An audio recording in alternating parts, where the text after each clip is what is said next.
budgeting apps for just a minute. Seriously. We're going to dive into something way deeper today. The hidden link between your money and your freedom. Yep, we're talking about that unseen architecture that's quietly shaping your entire life. So here's a thought, and it's kind of radical. What if true financial literacy isn't really about getting rich? What if it's about getting free? Think about it. Every single this is such a powerful way to frame it. Your money, it's not just paper or numbers on a screen, right? It's literally your past time and energy, all stored up. So the real question isn't just, hey, how much do I have? It's what life experiences am I actually converting all that stored up energy into? Okay, so if freedom is the real goal here, what's holding us back? Well, a lot of the time, it's these powerful illusions we live by without even realizing it. Let's break down the 3 most dangerous myths that really keep people stuck. All right, first up, we have an illusion that feels so logical, right? If I just earn more, I'll finally be secure. I mean, we've all thought that. But here's the sneaky reality. As our income goes up, our spending has this magical way of rising right along with it. It's called lifestyle inflation, and it's like a silent thief of your progress. Real security, it has almost in the world of finance, later isn't some neutral waiting room. Oh no, it's an active crime scene where your future self is getting robbed blind by your inaction today. Why? Because the single most powerful force in finance is working either for you or against you every single day. And here is that force right here in plain numbers. Compound interest. A single $100, just $100, invested today could become over $1,000 in 30 years. When we put things off, we're not just waiting. We are actively walking away from this incredible, almost magical growth. And that brings us to the final trap, that overwhelming feeling that this is all just too complicated for me. And let's be honest, the financial world is often designed to feel intimidating. But the truth, the fundamental principles are almost laughably simple. Spend less than you make, invest the diff. Hopefully busted some of those big illusions. Let's get a little more personal. Because your bank statement, it's way more than just a list of transactions. It's basically a psychological mirror, reflecting your deepest beliefs and habits right back at you. So let's actually look in that mirror for a second with a few tough questions. First one, where is your money really going? I mean, really? Does it show that you're investing in your own growth, in your skills, in your future self? Or are you kind of neglecting the single most important asset you will ever have? Next up, and this one is so crucial. Can you say no to something you want right now, today, for the sake of something you want even more tomorrow? And look, this isn't about depriving yourself. It's a direct measure of how much you respect the person you're trying to become. And finally, let's talk about risk. What's the story you tell yourself about it? Is it this terrifying gamble that you have to avoid at all costs? Or is it about taking smart, calculated steps toward growth? Because those stories you tell yourself, they literally define the boundaries of your entire life. So here's the thing, the really crucial point. We are always buying something with our choices. Financial ignorance, yeah, it buys you some temporary comfort, maybe a bit of social acceptance, but financial literacy, it buys you actual freedom. The freedom to walk away from a toxic job, the power to take care of your family, and yeah, nights of real, untroubled sleep. The trade-off just couldn't be more stark, could it? And when you really truly get this, everything changes. It sparks this profound shift in your mind. You stop being just a passive consumer, reacting to whatever the world throws at you. You become an active architect, intentionally designing the life you want, brick by financial brick. Now, this right here is the heart of that architect's mindset. It's about completely reframing what money even is.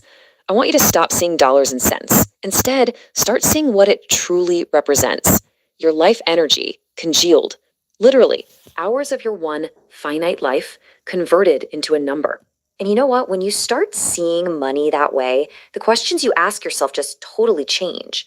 See, the consumer asks, can I afford this? But the architect asks, is this thing worth a piece of my life? And does this purchase actually help build the future I say I want? It's a completely different and way more powerful calculation. So where do you even begin this journey? Well, the answer might surprise you. You don't start with a spreadsheet. You don't start with a budgeting app.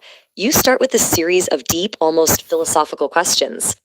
Okay, first question. And honestly, this might be the most important one of all. What does enough actually look and feel like to you? I'm not talking about your neighbor or what you see on social media, but what is enough for you? Because if you don't define your own finish line, you're just stuck on this treadmill, endlessly chasing a more that's never, ever going to satisfy you. All right, second, let's do a little thought experiment. The answer to that question, that's where you'll find your true aspirations. Okay, now let's jump forward in time. I want you to imagine you're 80 years old and you're looking back on your life. What story do you want your financial choices to have told? Thinking like this has a way of framing every small decision you make today in the much, much larger context of your life's legacy. And finally, we look both backward and forward at the same time. Think about it. What beliefs about money did you inherit from your family, from your upbringing? And then, more importantly, what kind of legacy, one of freedom, of wisdom, of choice, do you want to consciously build and pass on yourself? Which brings us all the way back to the ultimate realization here. The spreadsheets, the numbers, they're all secondary. The real primary question is this. Every dollar you spend, every hour you trade for work, every single choice you make, what life are you funding with it right here, right now?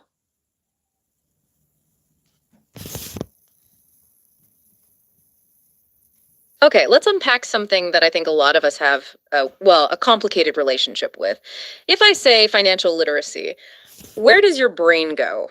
Spreadsheets. Spreadsheets, right. For most of us, it goes to a spreadsheet or tax brackets, maybe checking stock tickers, or just this, general low-level hum of anxiety that you should be doing more. It's sort of the eat your vegetables of the adult world.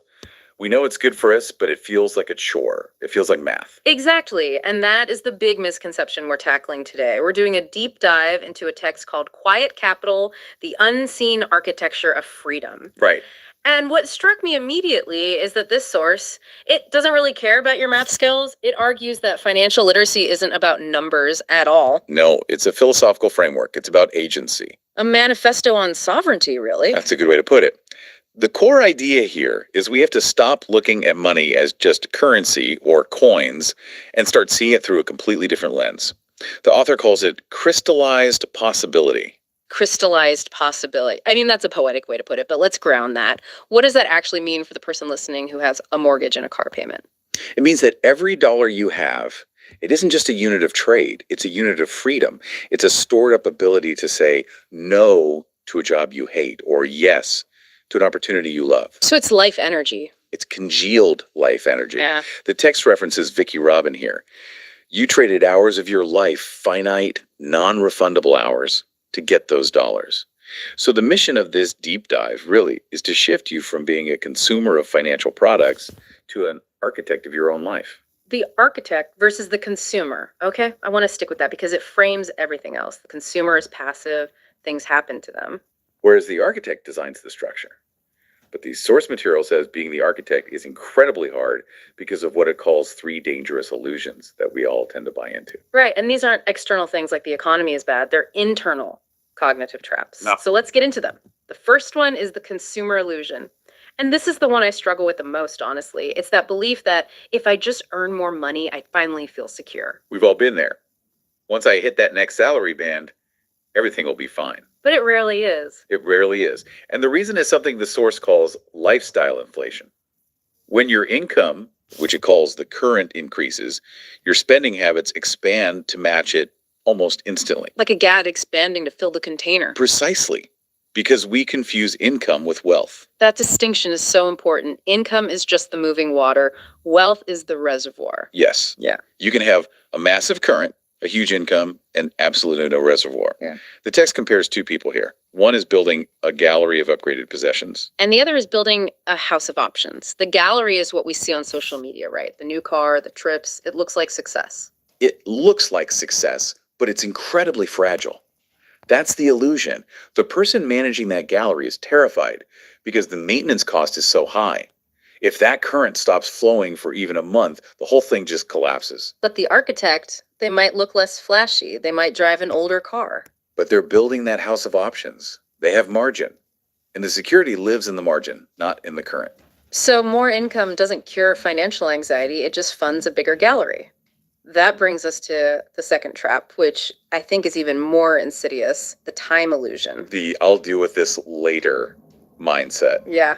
We treat procrastination like it's neutral, like I'm not doing anything bad, I'm just waiting. But the source is brutal on this point. It argues that procrastination is an actively destructive force. It calls it a compounding crime scene. A compounding crime scene. Wow. Okay. That sounds dramatic, but we all know the math. We know that $100 invested at 8% becomes what? Like $1,100 in 30 years? We've all seen the charts. Right. So why is this still an illusion? Why do we wait? Because we are terrible at empathizing with our future selves.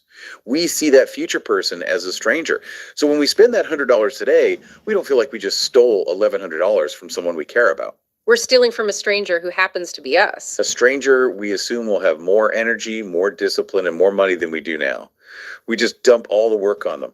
We fire our years, your values, your self-worth. It's a ledger of your impulses. It really is. It shows how you soothe yourself.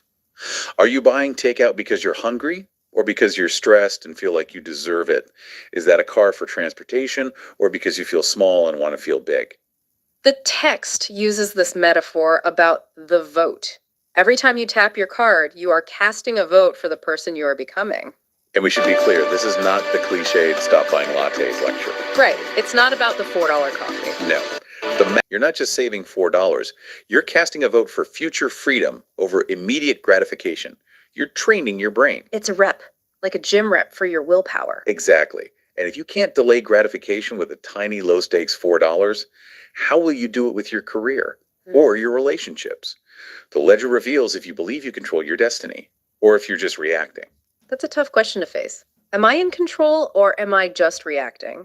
Which leads to this really profound section on ignorance. The source asks, what am I purchasing with my financial ignorance? We usually think of ignorance as a lack of something. But the author argues we are actively buying it. We're paying a premium for it. What are we buying? The comfort of avoidance. Mm-hmm. By not looking at the numbers, we buy temporary relief from anxiety. We buy the ability to just say, oh, I'm just bad with money, as if it's a fixed trait like eye color. An identity we buy to protect our ego. I'm a creative, not a numbers person. Yes. But the cost of that purchase is your freedom. And this is where the concept of narrative foresight comes in. This is what financial literacy actually buys you. Narrative foresight. Okay, this was my favorite concept in the whole piece. Break this down for us. Okay, think of your life as a novel. Most people, financially, are just characters in a story written by someone else. Their boss, the bank, the economy. They're just reacting to plot twists. Oh no, the car broke down. Oh no, I got laid off. Exactly. Narrative foresight is the ability to see the chapters ahead and to start writing them yourself. Can you give me a concrete example of that? Sure, imagine a toxic work environment. Your boss is a nightmare, the hours are awful. If you have no margin, no reservoir, you have to stay. You're a victim of the plot. But if you have quiet capital, say 6 months of expenses saved up, You have narrative foresight. you have narrative foresight, you can look at that situation and say, I am writing a new chapter. I quit. You buy the ability to walk away. You buy the ability to care for aging parents without ruining your own life. You buy nights of untroubled sleep. You buy the power to say no. That is the real opportunity cost of ignorance. It's not about missing some investment gains. It's about missing ownership of your own life. That's it. So we want to be the architect. We want narrative foresight. How do we actually do it?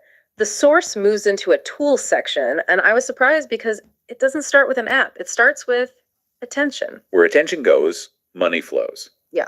It sounds like a bumper sticker, but it's a fundamental truth. The source suggests a 30-day tracking challenge, and the rules are very specific. You don't have to cut spending. No cutting. You don't have to judge yourself. You just have to record every single penny that goes out. But why does just recording it matter if I'm not changing the behavior yet? It's the observer effect.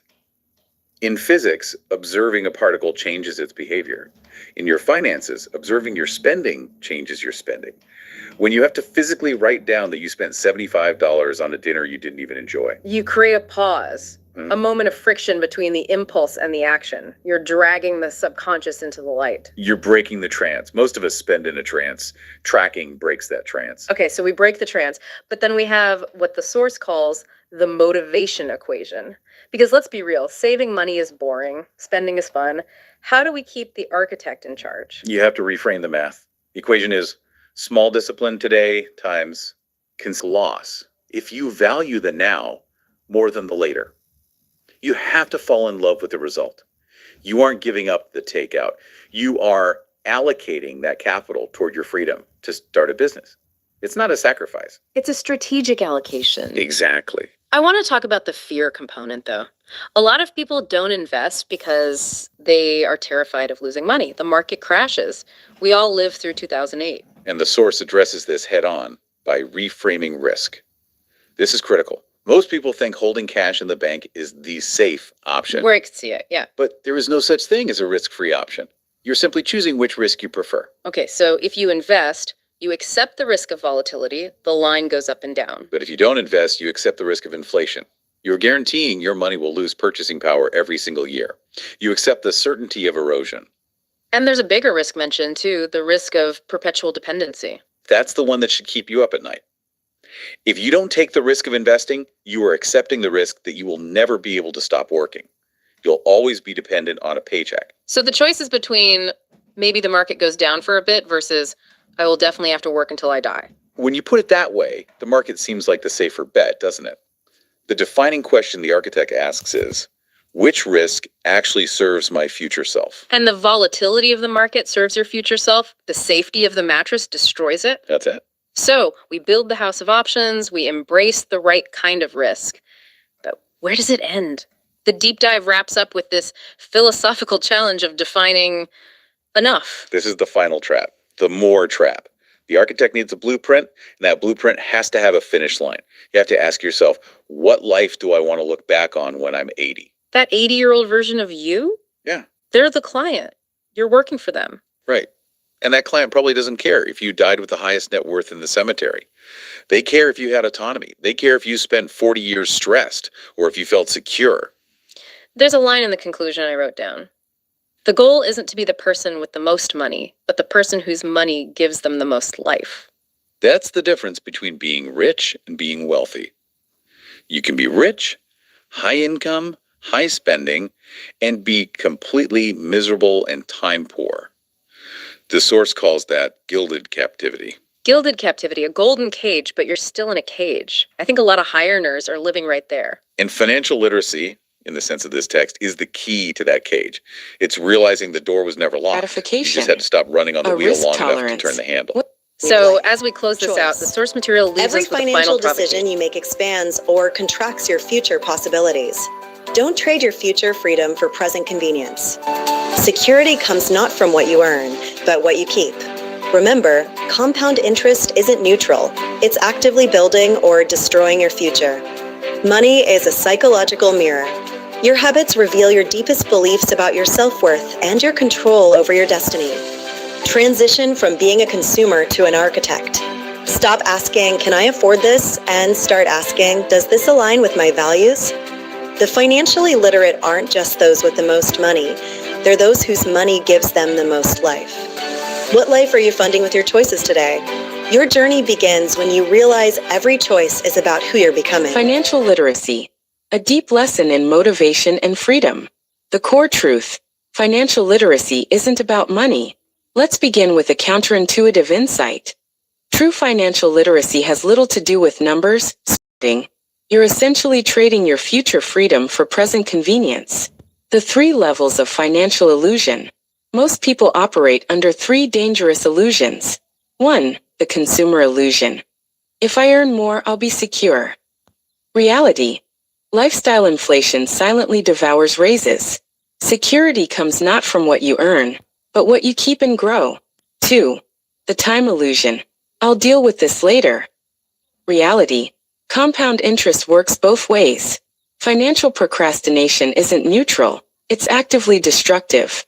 The $100 you save today isn't just $100. It's $1,100 in 30 years, at 8% return. 3. The complexity illusion.